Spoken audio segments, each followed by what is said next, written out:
Hi everyone, today we're going to talk about completing the embedded behavior plan in ShareVision. And I've gone to the individuals tab and I've selected Henry Test Henry and I've just created a new plan. If you were going to add one, you would start here with add new behavior plan. But we're going to look at the one that I have created as a template. So we will open that up to edit so that you will get the same view when you open up a new plan. We're going to put in the residence or program location from the drop-down menu, the date of the plan being written, and then we're going to open up the clinical team and we're going to put in that the person has indicated their preferences and what helps to make them feel good, and check that box off. Although they may not verbally be directing as to what works well for them in supporting their behaviors, people generally let us know what their preferences are and when they are the most calm. This section is where the individual or the person who is the legal consent provider would sign off on the plan once it's completed and printed off. You will then fill this in for any behavioral consultants involved, if there was an outreach consultant from Waypoint or another hospital facility, psychiatrist's name, if they had occupational therapy, physio, speech, CCAC involved, the physician's name, clinical director, program director, supervisor, and then the last ethics review date. The ethics review recommendations can be accessed through the ethics review minutes, and those minutes the supervisor will have access to, or you may find them in the ShareVision policies and documents section for internal committee minutes. History. You will get this information from the profile history section in My Documents. So look through the history. If they have an essential elements plan, if they were previously in a facility, or if they were ever hospitalized, there'll be a psychosocial history, from example, Waypoint or another hospital. Fill in as much information as you can about places they've lived, whether they attended school, whether they worked, whether they did volunteer work, whether they were involved in other community activities, family involvement, and as much information as you can about what their present involvement with their family is. Here's the functional assessment. This section is intended to outline why there is a behavior plan. So the first thing you're going to do is list the target behavior. This tells you why there's a plan. So for example, this person becomes very aggressive toward the environment when anxious. Then you want to list what function the behavior serves. So what's the purpose of the behavior? Does it allow the person to escape from tasks that make them feel anxious? Does it allow them to avoid things they don't prefer or people they don't prefer? Does it help them to get attention that they need? Or is it, for instance, a release from anxiety? So those are the common terms that are used: escape, avoidance, attention, release from anxiety.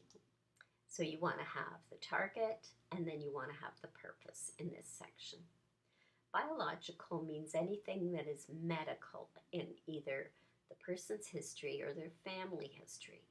So for instance, a history of seizure disorders by the person or their family, diabetes, if they had cerebral palsy, if the parents suffered from dementia, if there are any other physical concerns, perhaps with gait, mobility, eating, all of those would be here. If they tend to be sensitive to certain illnesses, that would all be included here. For example, frequent urinary tract infections. Psychological will list what type of intellectual disability they have. So you want to indicate whether it's a mild, moderate, severe delay, or borderline delay, and any other diagnosis. So, mental health diagnosis would include autism, bipolar, depression, etc.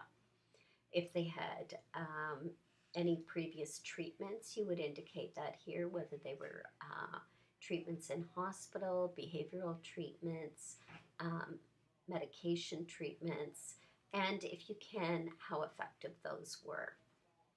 In the social section, you'll talk about what they enjoy doing in the community, what kinds of people they like to interact with, whether it's groups, whether it's one on one, is it staff, friends, family, anything that's really preferred in the environment for them to be successful. The proactive plan then will deal with what works best for this person to have a successful day. So, for instance, if they prefer a predictable routine, if they prefer consistent tasks, if they need the support of visual cues, if they need extra preparation in order to complete activities, if the person has preferences around the type of environment, it needs to be a quiet environment. It needs to be an environment that offers lots of stimulation. Whatever it is should be indicated in the proactive plan.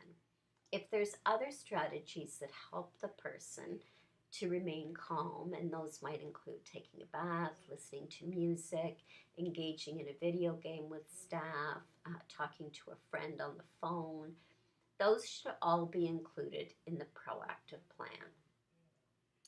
Then you're going to attach a data sheet. A data sheet is not a series of sheets, it's a single piece of paper that summarizes the data for the past. Usually a year is a good indication. So you might have a graph that indicates month by month how many PRNs.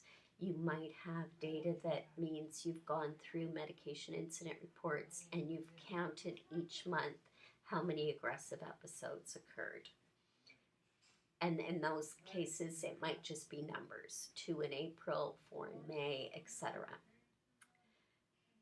Attach an ADL sheet. So generally people need consistent routines for success, and that's the same for us. Consistently going to work, waking up at the same time, going to bed at the same time, those things all help us to be healthy. So we would then attach the sheet of what the ADLs are for this specific person. The crisis plan is the next section. So the crisis plan now is part of the behavior plan, and it's this section. First off, we're going to talk about what works to help the person avoid crisis. Reassurance, for example, providing the PRN, being prepared for changes. Then we're going to talk about what the person might look like when they're distraught and in an emergency room. And this is good information for the doctor or the nursing staff. So, for instance, Henry may pace, he may throw his arms around, he might throw objects. Any medical or mental health risk factors. So, for example, if the person often becomes agitated if they have a tooth problem or an earache, those things would all be noted here. Medications previously effective. Generally, we write current medications are the most effective because those are the ones that we have the person presently on, and that's why we've put them on those medications, as the doctors determined they will work best. Now, in the event that the medications have not been working, then you can list when they last worked or just note that they haven't been effective for quite a while. Any history of self-harm, whether they've injured themselves, picking at themselves, banging their heads, those kinds of things. Any history of harm to others, whether it's intentional or not, it's important to note that there. Indications that they're settled and ready for discharge. So, for example, the person becomes quiet, they're able to sit down, might say they're sorry, might ask to go home, and who the crisis plan will be shared with. So in this case, I've written staff, psychiatrist, hospital personnel, I might also add doctor, or I might add other professionals that are involved with the person and family. And that is the embedded behavior plan. And so once you're completed, you'll click OK.